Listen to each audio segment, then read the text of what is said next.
Andriamanitra rainay io, rainay amin'ny alalan'i Jesosy Kristy ianao. Misaotra sy mideranao izahay. Eny mideranao satria mbola ianao ny tompony hery rehetra, ianao ny tompony fahefana, tsy amin'ny olombelona ihany, fa amin'ny zava-boary manontolo, na ny rano, na ny rivotra, na ny tany, sy izay rehetra eo aminy. Misaotra anao koa izahay noho ny fahasoavanao, fa raha nametraka ny alina teo ampelantananao izahay, dia narovanao tao anatin'ny toromaso no foazonao maraina indray. Misaotra fa nijelanay tamin'ny famindram-po vaovao ianao. Fa eto izahay, raha tafahombona amin'itony fiaraha-mivavaka itony, dia mahatsiaro mandrakariva ny teninao, fa halanao ny fivoriana masina arorom-paratsiana. Koa miaiky sy mibebaka eo anatrehanao ary izahay, mangataka ny famelan-keloka ho an'ny fiangonanao, ho anay tsirairay tafavory eto, ary ho an'ny firenenay. Aoka ny fanainao masina no hitarika anay antoky, fa mpamela heloka ianao. Aoka ny fanainao masina no hamangana indray eo mpamakina ny soratra masina, mba ho fahazavana sy ho fanilo ny tongotray ny teninao. Ary ny hafatra izay ampombainao ny soratra masina ho vakinany, hafatra ampiorina anay amin'ny fanantenananao, Andriamanitray. Misaotra Tompo amin'ny anaran'i Jesosy Kristy. Amen. Salamo fahatelopolo amby zato ny andininy rehetra. Salamo fahatelopolo amby zato ny andininy rehetra. Vakina amin'ny anaran'ny Tompo izany manao hoe: tao amin'ny lalina no niantsoko anao, Jehovah o. Tompo eno ny feoko, aoka ny sofinao ihany tsara ny feon'ny fifonako. Raha mandinikeriko ianao, Jehovah o, iza no ajanona, Tompo? Fa eo aminao no misy famelan-keloka mba hatahorana anao. Ny andry an'i Jehovah, eny andry aza ny fanahiko, ary ny teniny no nanantenako. Ny fanahiko miandry ny Tompo mihoatra noho ny fiandry ny mpiambina ny maraina, dia ny fiandry ny mpiambina ny maraina. Manantena ny Jehovah ry Israely, fa eo amin'i Jehovah no misy famindram-po sy fanavotana be, ary izy no hanavitra ny Israely ho afaka amin'ny elony rehetra. Amen. Ray masonao, manamasina anay ny fahamarinana, ny teninao no fahamarinana. Amen. Ny fanahin'ny Tompo ariavana mbola hiaraka amintsika, ahafahantsika mandray ny soratra masina sy ny hafatra mba hampitombo fanantenana an'Andriamanitra. Manantena an'Andriamanitra. Ny salamo fahatelopolo amby zato izay nalahatra ny karatra mofinaina ho anjaran'ny fiangonana amin'ity alatsinainy fahavalon'ny volana Desambra ity riavana, dia voasokajy ao anatiny atao hoe salamo fiakarana. Hitantsika ery am-panombohana raha teo izany fanolorana izany. Salamo fiakarana. Manomboka eo amin'ny salamo faharoapolo amby zato, raha mamadibadika kely ny Baiboly isika, ka hatrany amin'ny fahaefatra amby telopolo amby zato ireo salamo fiakarana ireo. Nahoana moa? Ny mpivavaka jiosy dia mandeha any Jerosalema rehefa mieli-patra nandretrany, miakatra any Jerosalema no antsoina hoe andro firavoravona, ny Paska, ny Pentekosta, ny fetin'ny Tabernakely. Ary satria tanàna avo Jerosalema, dia miakatra ambony zany ny lalany. Avy aty Andohasay izy no miakatra avoana. Tendrombohitra Ziona moa no ilazana ny toerana misy ny tanàna misy ny fivavahana jiosy. Zay izy raha geografia. Lalana miakatra makany Jerosalema, iantsoana ny tononkirany jiosy izay ventesiny eny am-pandianana makany Jerosalema. Fa salamo fiakarana koa izy, satria rehefa mijery ny foto-kevitra zany salamo fiakarana izany sika, arak'ireo ny tanisaina teo, dia misy fiangana avy any amin'ny teboka ambany mankany amin'ny ambony. Hoy ny salamo fahatelopolo amby zato eto ambany masika: tao amin'ny lalina ny antsoko anao, Jehovah o. Ary mamarana ny fahitany famonjena fametran'Andriamanitra azy eo amin'ny fahamarinana. Tahak'izay ry havana no hoe salamo fiakarana, ara jeografia fa ara-panahy. Manantena an'Andriamanitra satria izy dia mandre ary mamela. Andininy voalohany hatramin'ny fahaefatra. Azony mpanao salamo antsoin'Andriamanitra. Tao amin'ny lalina no ny antsoko anao Jehova ho. No hoe lalina dia milaza toerana ambany na koa hantsana anankiray na fanambaniny ranomasina mihitsy, izay ahafantarana hoe raha ianao amin'izany toerana izany dia tsy misy azo antenaina raha tsy ho lavany ambony mandatsaka ny tanany mba handoatra anao anaty antsana na hamoakanao avy any ambany ranomasina.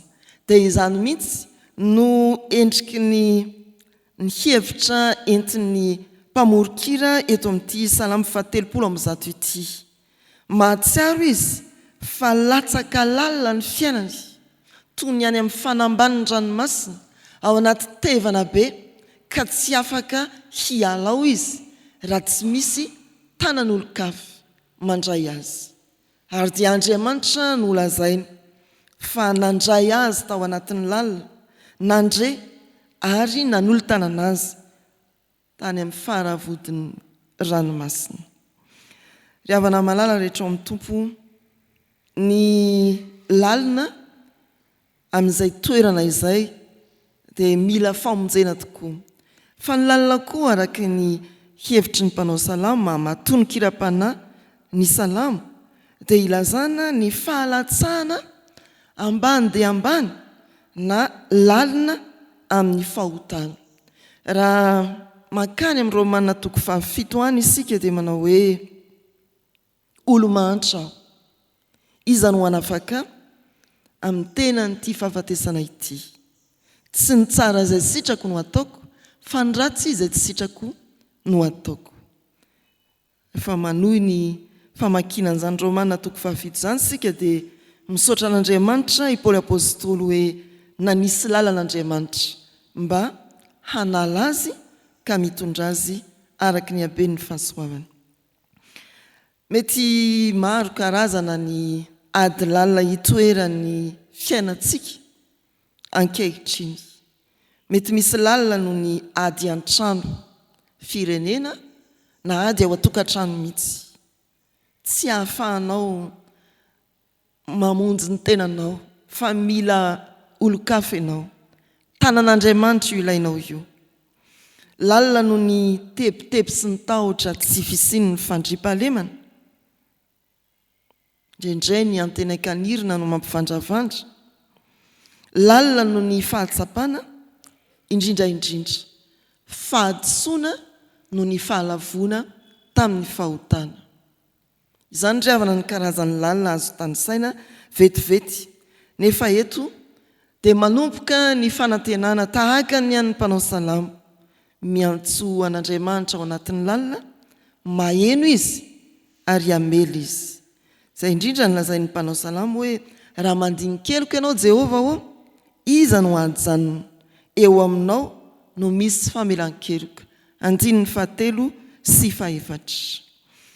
Amin'izany ry havana no azo ilazana hoe ny fototry ny fanantenantsika dia tsy fahaizan'ny olona miala amin'izay lalina mahazo azy, fa ny fahasoavan'Andriamanitra ilay mandre, ny antso, ny fahasoavan'Andriamanitra ilay manolo-tanana ary manarina ny fiainantsika any amin'ny isa-tokantrano, eo amin'ny isam-batan'olona sy isam-pirenena.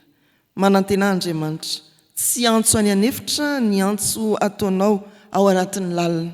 Mandre izy ary manolotra ny tanam-pahasoavany ho anao. Manantena an'Andriamanitra amin'ny faharetana sy ny fahatokiana. Eo amin'ny 5 hatramin'ny 9 hoy ny mpanao salamo: niandry an'i Jehova aho, eny niandry azy ny fanaiko ary ny teniny no nanantenako. Tsy fiandrasana kitotoana mipetrapetraka fotsiny, fa fiandrasana tena miorina amin'ny tenin'Andriamanitra ny fiandrasana amin'ny fanantenana ry havana. Io misy tenin'Andriamanitra efa mipetraka hatramin'ny ny andohany izao tontolo izao, efa mipetraka hatramin'ny talohan'ny napetrahanao na nitoeranao tao anatin'ny lalina izay no antenainao. Mbola mipetraka eo alohanao ka hitarikanao izany tenin'Andriamanitra izany. Ny andry an'i Jehovah aho, ny andry azy ny fanaiko io ary ny teniny no nanantenako. Tsy misy fanantenana azo resana ry havana raha tsy eo ny soratra masina iorenan'izany fanantenan'ny zanak'olombelona izany. Ry eo amin'ny andininy fahaenina, ny fanahiko miandry ny tompo toy ny fiandry ny mpiamby ny maraina.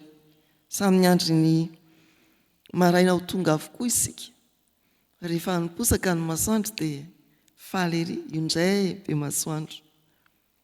Fa raha miteny ny mpanao salamo hoe toy ny fiandry ny mpiambina ny maraina, ny mpiambina tamin'ny fiarahamonina jiosy dia ireo mandeha isatarika ka misy fizarana efatra ho an'ny jiosy ny alina dia tsy andro izay araina ny andro satria misy andraikitra manokana omena ny mpiandry fa tsy hoe ianao atory amin'ny alina dia mandro fehizay dia miandry ny fiposahan'ny masoandro, fa misy andraikitra manokana amin'ny mampiambina azy.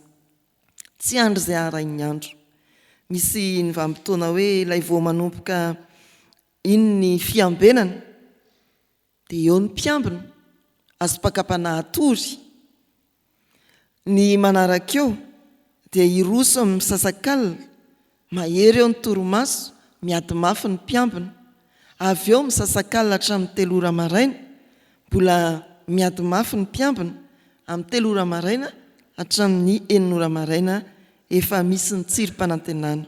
Izany ny hira fanampiny voalohany eo amin'ny firantsika FJKM ry havana. Mbola ho avy ny maraina.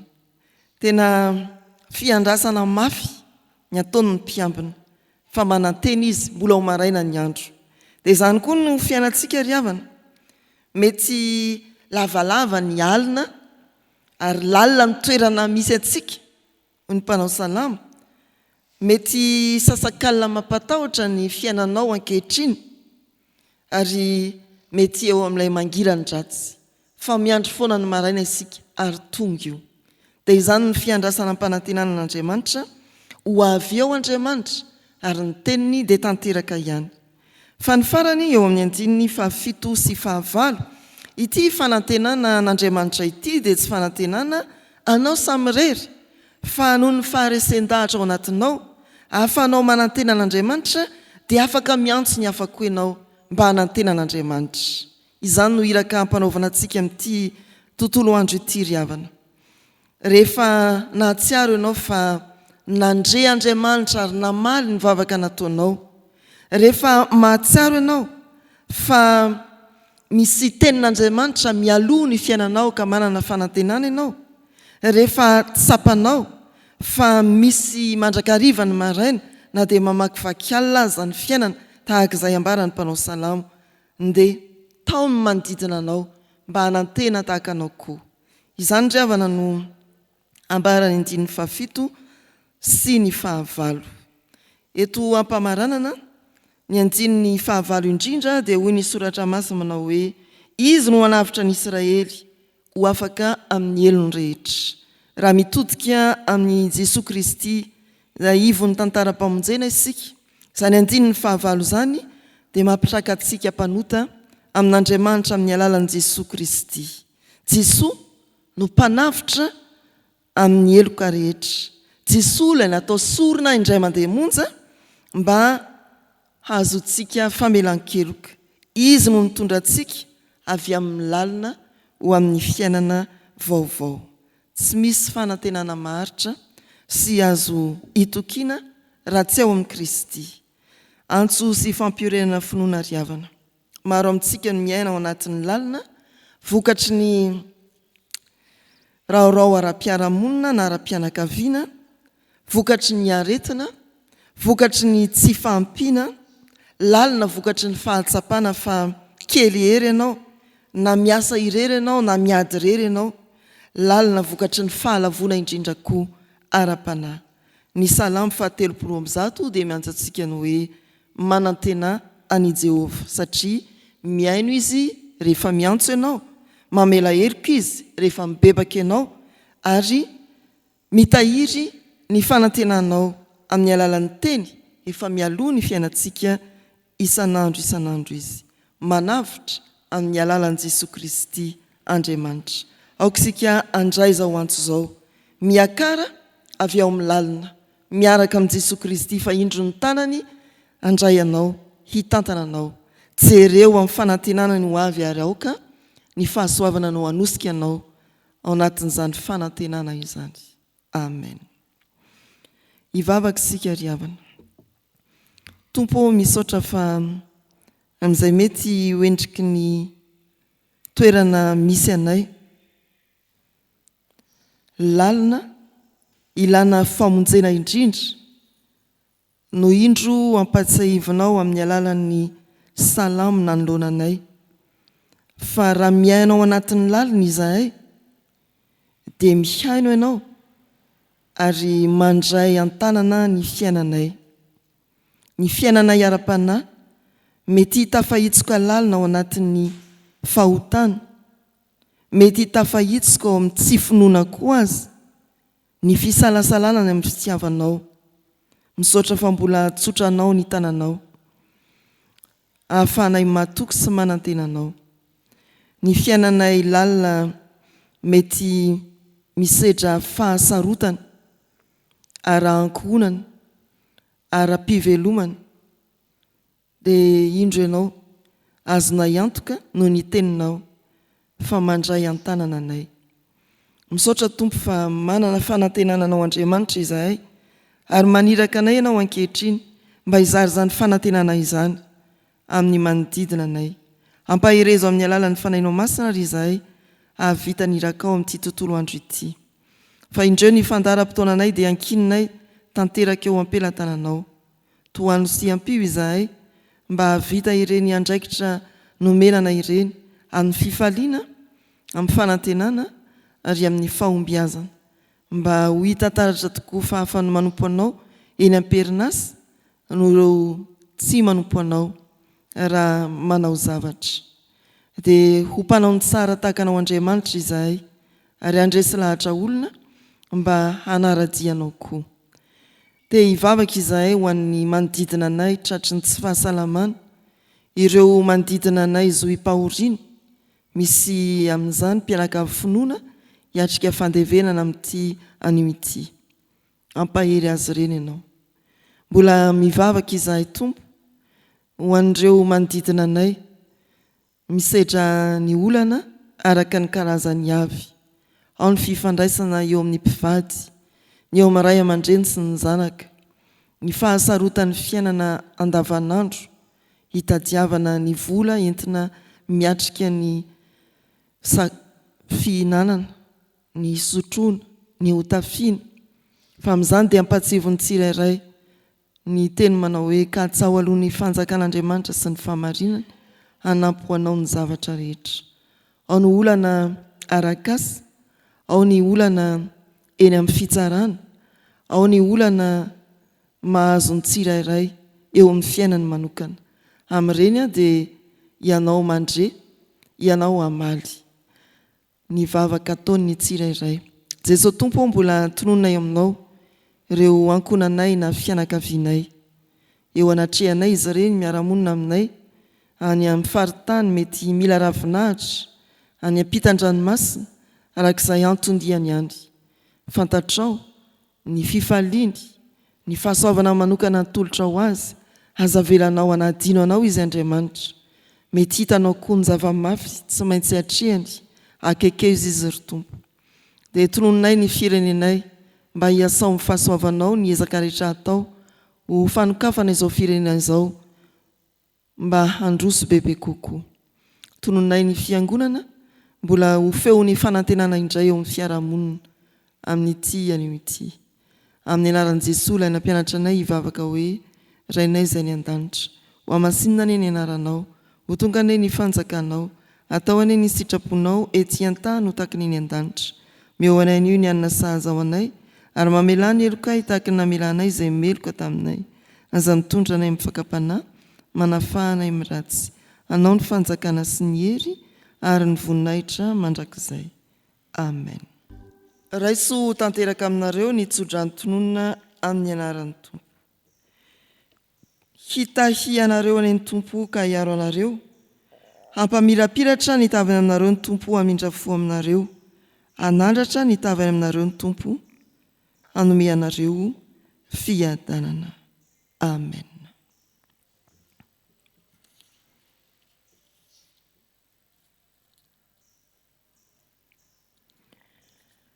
Ho an'Andriamanitra irery ihany ny voninahitra, amin'ny anaran'ny Ray sy ny Zanaka ary ny fanahy masina. Amen.